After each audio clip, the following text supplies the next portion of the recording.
तो क्या आपने कभी दोस्तों अपने आसपास घूमकर देखा है कि कुछ लोगों को इतनी वो चीज क्या खास बनाती है कि वो कुछ टाइम के बाद इररिप्लेसेबल हो जाते हैं। और कुछ लोग ऐसे भी होते हैं जो रूम में एंटर होते हैं और लोग उनको स्टेयर करते हैं और घूरते रहते हैं क्योंकि उनकी एनर्जीज हाई होती हैं और वो रूम की एनर्जी बहुत ही ज्यादा वो टॉप पर ले जाते हैं। दोस्तों ऐसे लोगों की जो लाइफ होती है उनको लाइफ में बहुत ज़्यादा अपॉर्चुनिटीज़ मिलती हैं। क्या कभी आपने सोचा है ऐसा क्यों होता है? तो दोस्तों इमेजिन करिए आपका एक बॉस है और आप एक एम्प्लॉय हैं किसी टेक कंपनी में और आपका जो बॉस है वो आपको बुलाता है अपने कमरे में किसी रीज़न के थ्रू।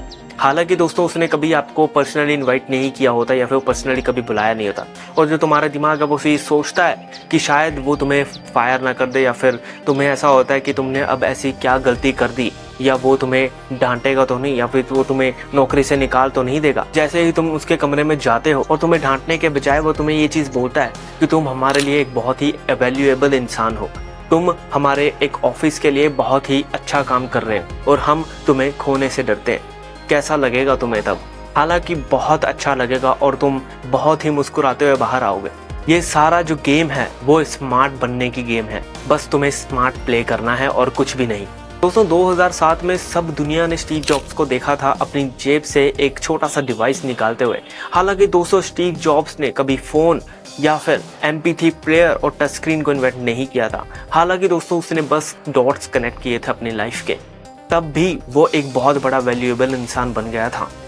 दोस्तों अब मैं तुम्हें एक लड़की से मिलवाने जा रहा हूँ, उसका नाम है माया।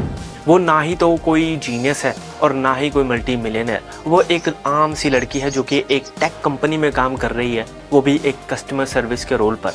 हालांकि दोस्तों वो जैसे ही लड़की ज्वाइन करती है टेक्निकल लर्निंग्स के साथ साथ वो और भी चीज़ों पे फोकस करती है, जैसे कि लोग इतनी जल्दी फ्रस्ट्रेट क्यों हो जाते हैं या फिर वो कम्युनिकेशन को और क्लियर करने के लिए क्या कुछ कर सकती है। उसने वो सब चीज़ों को एड्रेस किया जो कि बाकी लोग इग्नोर करते थे या फिर मुंह छुपाते फिरते थे, और उसने अपने काम में एक बहुत ही छोटे छोटे सजेशंस लाना शुरू कर दिए और साल के अंदर अंदर ही उसको जो इम्प्रूवमेंट्स हैं वो विजिबल होना शुरू हो गई थी। वो सिर्फ अपनी प्रॉब्लम्स को सॉल्व ही नहीं कर रही थी दोस्तों, यहाँ पर वो सोच रही थी कि इनको प्रिवेंट कैसे किया जाए। Search from Harvard business review में ये पाया गया है कि जो लोग एक अनएड्रेस्ड प्रॉब्लम्स को लेकर आते हैं सामने और उनको सॉल्व करने की कोशिश करते हैं और जहां बाकी लोग उससे मुंह फेरते हैं, ऐसे लोग वर्क प्लेस में 50% तक अपनी वैल्यू को बढ़ा सकते हैं। दोस्तों जो आपकी वैल्यू है वो स्किल्स के थ्रू आपका जो इजीली बढ़ सकती है।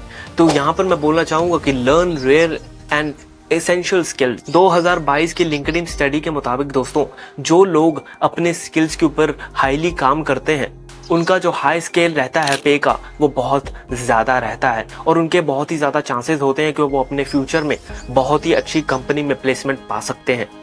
Number 2, be insanely adaptable.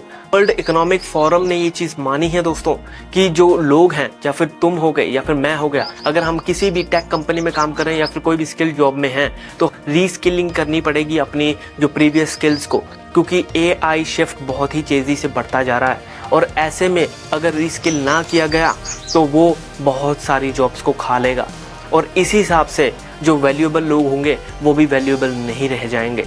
दोस्तों एक वैल्यूएबल इंसान स्मार्टेस्ट नहीं है या फिर वो जीनियस नहीं है रूम में, बट द थिंग इज कि वो अडेप्ट बहुत ज़्यादा जल्दी करते हैं और इसीलिए वो चीज़ उनको वैल्यूएबल बनाए रखती है।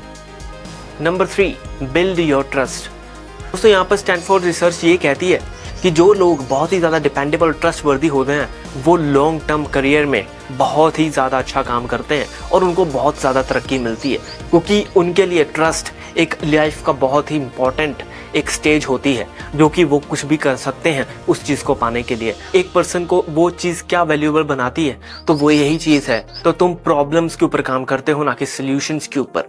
तुम प्रॉब्लम्स ऐसी ऐसी लेकर आते हो जहाँ पर दूसरे लोग इग्नोर मारते हैं ऐसी प्रॉब्लम्स को और बचते फिरते हैं। जहाँ चीज़ों को अडेप्ट करते हो वहाँ पर लोग फ्रीज हो जाते हैं। तो ऐसे लोग ही दूसरों में डिफरेंस क्रिएट करते हैं, एक वैल्यूएबल और एक नॉन वैल्यूएबल पर्सन में।